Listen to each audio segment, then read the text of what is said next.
All right, there are days in which I can't come up with an idea quickly. I'm running out of weekend, and the cycle of work, sleep, repeat seems to be endless while you're drowning in debt and you don't know what to do, while at the same time feeling lonelier than you've ever felt in your entire life. That was me at 5 p.m.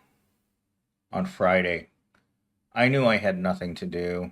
I didn't have any money to go out, and I wasn't looking forward to doing anything this weekend. Just getting insanely drunk, waking up early, hungover, and then racing around trying to get my chores done before inevitably Monday showed its ugly green eyes and terrible hair.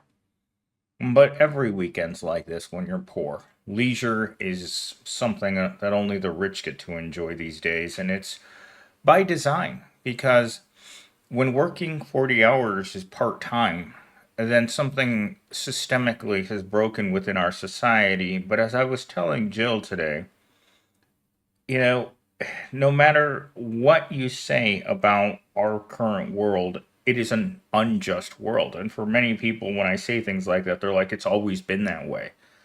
I don't feel like it was that bad.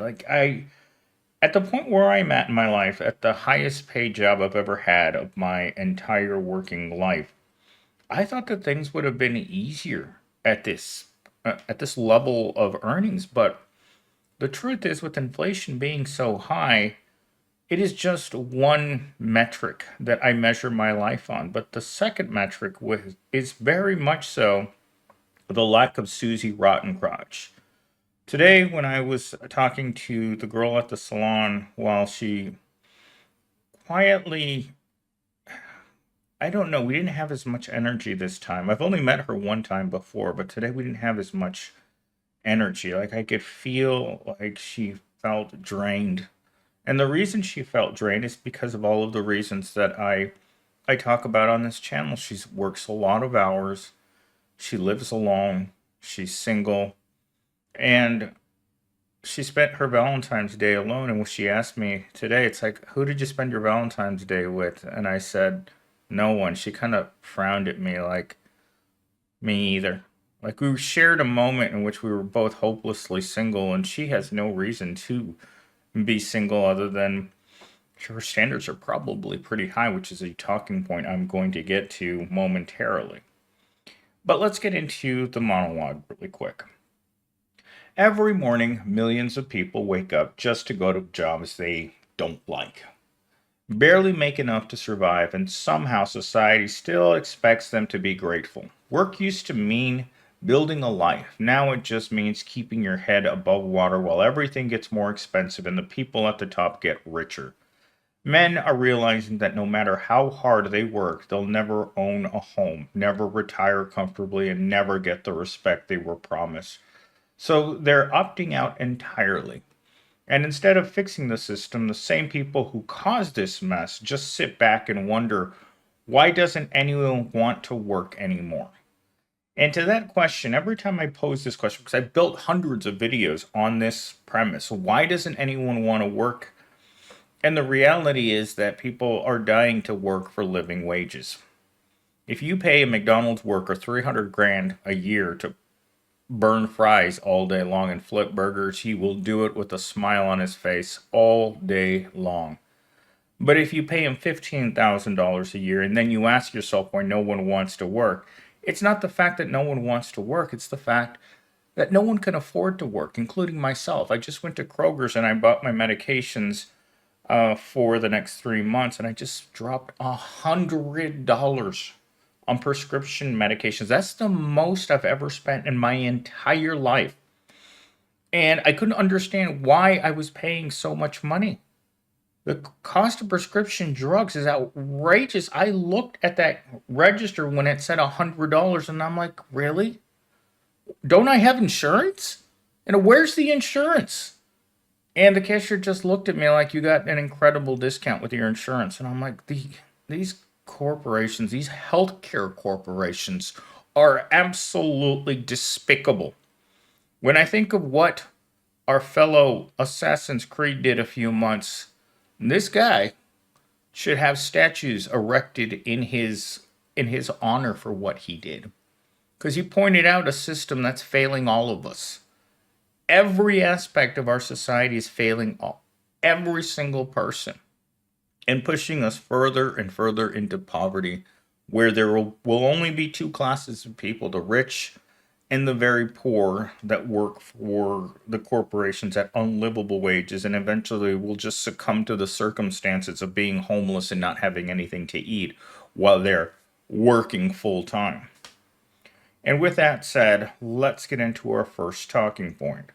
The workforce is a trap, not a path to success. Even college degrees don't guarantee good jobs anymore. I've repeated this bit on this channel hundreds of times now. The college degree is the cover charge to getting a job that's not considered unskilled labor, even though you might be doing unskilled labor. The other day I was talking to Gen Z at the office, and I was explaining to him how his job was entirely unskilled labor, and he disagreed with me. So I brought up a list from ChatGPT of what's considered unskilled labor, and you guys wouldn't believe the jobs that are considered unskilled labor in our current market. It was absolutely insane, because when I thought of unskilled labor, I thought really unskilled. Um, I'm actually looking up that list in real time. So when I write these videos, I don't really think about what I'm going to put into them till I'm actually talking about it. So think of this. In my opinion, when I think of unskilled labor, I think of a job that a migrant can do. A migrant that didn't go to school, that doesn't speak English, and is not familiar with your stereotypical. I mean, I am hesitating to use this first world job, right?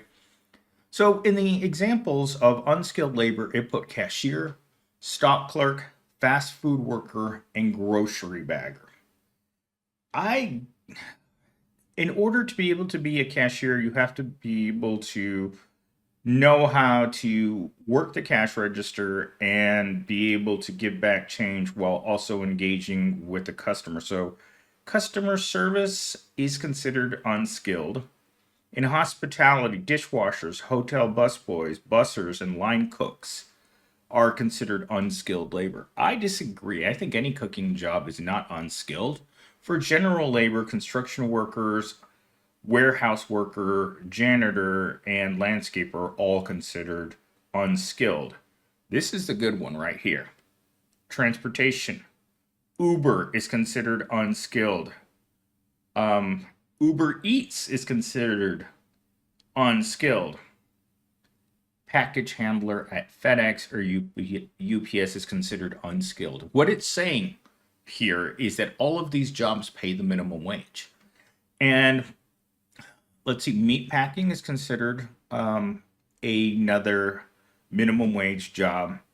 House cleaner, car wash, office cleaner, fruit picker, farm labor, and seasonal crop worker. See, now this is where I thought that we were talking about unskilled labor, because most jobs do require a college degree. I think it was 6 out of 10 jobs require a college degree in the current job market that are considered entry level. But the different kind of entry level that I talk about on this channel all the time, the entry level where you have a college degree, 3 to 5 years of experience, and the only thing entry about it is the fact that they're trying to pay you minimum wage. Now, even the college degree doesn't keep you out of the same pay bracket as what is considered entry level pay for unskilled labor, which to me boggles the mind how we got here. Entry level just simply means that you're skilled labor making the same wages as a person who doesn't even understand where they are at any given moment in their life, which I find frightening. But let's move on to talking point number 2. The good life is unattainable for most people. Most women won't date a man that is broke. And that is very true. One of the first signs that I notice about a woman that's interested is she's going to try to figure out what your financial situation looks like. She's going to look at your clothes, she's going to look at where you live, and she's going to look at the car that you drive. If any of those things raise a red flag, chances are she's never going to talk to you again. If you're not housing stable, transportation stable, and financially stable, why would she even bother to give you even a taste of the pink taco? I have said this in a previous video that sometimes when I see Kroger's workers who are dating much more attractive workers, I'm assuming that they don't really have to work there, or that the other person has so much money that it doesn't matter that their significant other is broke. But if you're going to depend on their resources in order to be able to live a better life, dating a broke man doesn't even register on the radar. And that's been true. I mean, I've spent my entire life single because I've been broke my whole life. And being able to break out of poverty for most men is unrealistic, especially if you're doing any of those unskilled jobs that I just mentioned, which is strange because the proletariat, regardless, continues to grow inside because sometimes Susie Rottencrotch, well, she gets knocked up. And the second that Johnny Sixpack realizes what he's done, he moves over one town and then does the same thing to the next Susie Rottencrotch behind the Taco Bell. But that's a story for a different day. All right, talking point number 3. Minimum wage, minimum effort. I have built an entire brand on that expression because it was something that when I worked at Walmart, the management couldn't possibly comprehend when I would say this. They would look at me and hit me on the side of the head and say, "This one's broken. Why does this one keep saying minimum wage, minimum effort?" And when you show up to work at a job where they expect you to hustle all day and they can't, they look at you as a person that just won't get with the program. You're not a team player, millennial steam. I've been told that my entire life. And I just look at them like, you know what? I'm not here to work hard. I'm here to just barely show up. And their philosophy, and this is management, and this is all the higher ups at any corporation, the minimum wage for maximum effort. As I keep saying, they want the guy that shows up drunk, possibly on some substances, and can barely read to show up and give a crap. And when they don't get a person who shows up at work with the right attitude, regardless of what kind of minimum wage work it is, they feel like they've been cheated. And this is something that every business owner that I have seen interviewed says about workers. It's like they show up, they're lazy, they're ungrateful. A regular job is a privilege, not a right. And you think to yourself, these people really believe this? While they're sitting in their mansions and driving their fancy cars and collecting their millions of dollars, and they're completely unconcerned with the cost of food that their workers are having to sacrifice, the little tiny bits of money that you give them, and you don't understand why they're miserable. You don't understand why they're not motivated. You don't understand why Susie Rottencrotch comes to work and thinks, it's just a place to hang out during the day. It's kind of like the public library for the proletariat is these jobs. All of these unskilled jobs could just be called daycare because these people aren't there to work hard. They're there just to get enough money to be able to come back the next day and have something in their stomachs. Whether that's halfway decent food or not, it doesn't really matter because we know that the proletariat's eating garbage. The proletariat's as close to eating handfuls of dirt than they've ever been in the entire society. I mean, the only time that things have been worse in America is during the Great Depression, but we're getting there quickly. All right, let's see here. Jobs today are degrading and miserable. No dignity, no recognition, no meaning, just stress and exhaustion. That's what they should put on Indeed. Instead of having the word job in the description, they should say offering stress and exhaustion for practically no pay and absolute zero loyalty, no potential for growth. And if you're here for longer than a few months, we're going to fire you based on the fact that you should have fired yourself a long time ago. I felt that. Every job I've ever gone to is the same thing. It's humiliating, it's degrading. There is zero recognition. And the second that you think that you have some sort of job security, they'll fire you just as an example to the other employees. See, look what happened to Johnny Sixpack. He was our best worker, and we fired him just to make an example of him. And they do this all the time because they want everyone scared. A scared worker is the best worker that you can have because they're a worker that's going to show up every single day and acknowledge the game. You have no stability here. And it's cooked right into a corrupt system because exploitation isn't about you getting ahead. It's about you using your human power in order to generate money for the elites. They don't see the people down here doing the labor as people. Because if they saw people as people, they would put people first instead of putting profits over people. Profits over people will always be the way that things work. They don't care about your financial situation. They don't care that you're about to be homeless. They don't care about you at all. The corporations that say things that you're like family once you start working for them, it's a gimmick. It always has been. Calling people associates or calling people business partners. I worked at a place like that called Avnet, where everyone was considered a business partner, but they can't stand people who show up at work with the wrong attitude about work. People who don't believe that you're part of the family when you start working at Walmart. That people who don't believe in the company slogans about staying hungry and being honest and hardworking. People aren't about that life anymore. That died off a long time ago. It's just corporations trying to hold on to outdated ideas of everything having to do with the corporation. And this is why Gen Z has been so adamant against corporations since they joined the workforce, and why corporations simply don't want them around. And it has become harder and harder for Gen Z to be able to try and make a living in a world that's hell-bent on making certain that they don't exist or that they break them. That they'll work the long hours for no extra pay. That they will work weekends and nights and that they will show up and they will become team players. When the reality is they don't like the dress code. They don't like the hours. They don't like the benefits.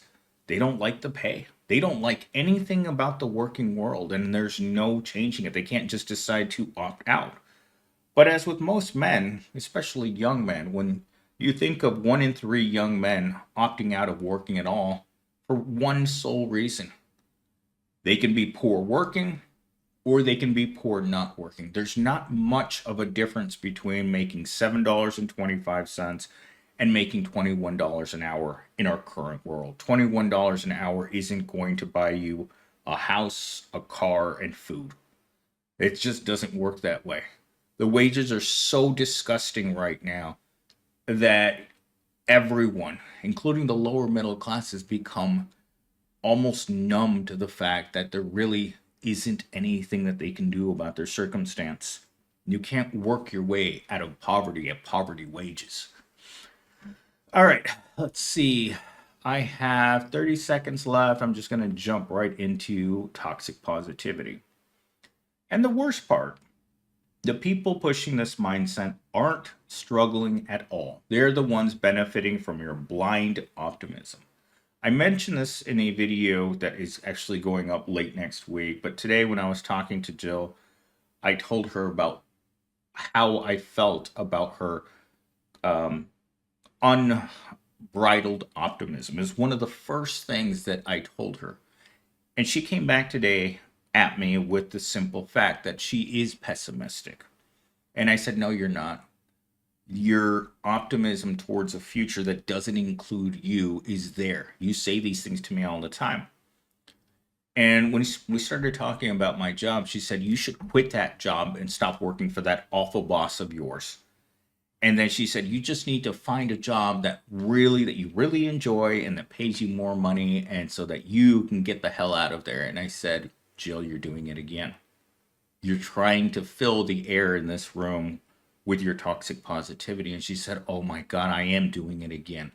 And she bit her tongue 2 or 3 times when she did this because these people really want to believe that things will get better in the stark reality that they wake up in every single day, where they're struggling, where they're working, where they're trying and nothing is happening for them, but they want to tell other people that things will get better, knowing full well that their own experiences aren't in line with those beliefs. Every time she told me I needed to get out of my job, I told her, where am I going to go to make the same amount of money? And she's like, you'll find something. It's like, I've been looking for months. And if you could find something better, you and I wouldn't be here having this conversation. You were stuck in this salon just as much as I am stuck at my evil core. She looked at me. She wanted to not believe that, but the realization hit her like a 10,000-pound truck.